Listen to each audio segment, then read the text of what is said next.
What is up guys, JPR Tech here, and today we're gonna be shooting APS-C lenses on a full frame Sony body. Now I am shooting with a full frame lens, the Minolta 28 to 80mm zoom lens. That is just a vintage lens. And but today in this video I'm gonna be using the Sony 16mm pancake lens, the f2.8 APS-C sensor lens, and we're gonna shoot in two modes, the APS-C mode and also in the full frame mode, which will have heavy vignetting, but we're gonna crop in post, and then we're gonna see if the difference is minute or if there's actually an improvement in quality shooting with a full frame.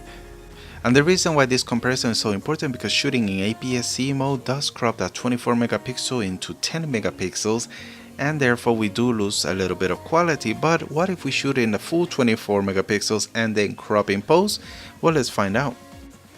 Alright, so now we're in the full frame mode, and we did stick the 16mm pancake lens, and this is what we get. Heavy vignetting all over. Well, mainly on the left and the right side of the sensor. On the top, not so much, because we're shooting in video and it does crop to the 16:9 aspect ratio, but it's there.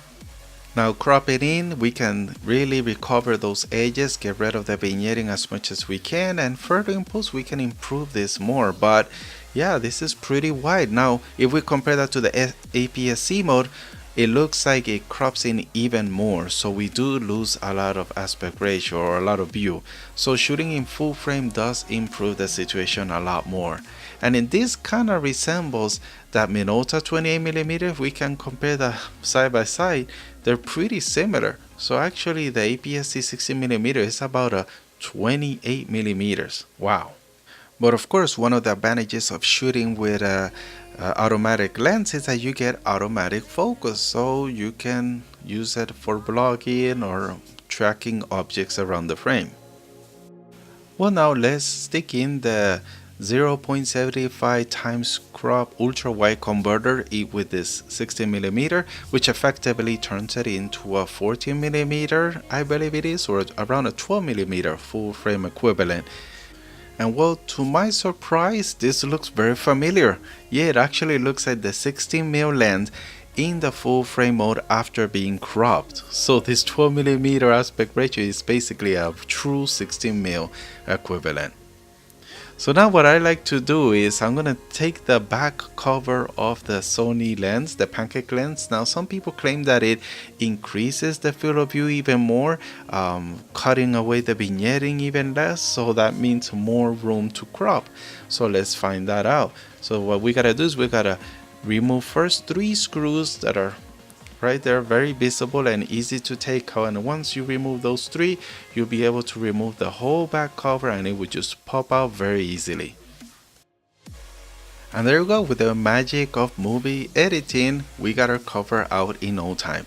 So we're gonna stick this in the camera real quick because I don't want any dust creeping in the lens. Alright, so here we are in full frame mode with the 16mm without the back cover. And right away I was blown away by how much we got back.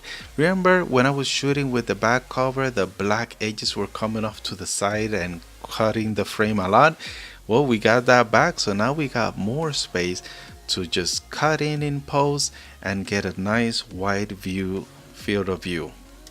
And man, this is working so good. You know what, we're gonna have to try the ultra-wide converter. So let's go ahead and stick it in and see how much wider it gets. And there you go, after cropping in a little bit, it's actually a lot wider. This is pretty awesome. I believe we're getting into the 10mm range, but all the lines and the distortion is still well controlled. So this is pretty awesome. I'm really happy with the results we're getting here. Well, I gotta admit, I didn't expect for this to work so well. Comparing the APS-C mode to the full frame, it's clearly evident that shooting full frame is the way to go. But what about in stills? Well, that's for another video. I'm gonna be comparing the stills aspect of shooting full frame and in the crop APS-C mode. So you wanna subscribe to get notified when that video comes out. So thanks again for watching. I'll be seeing you guys on the next one. Peace.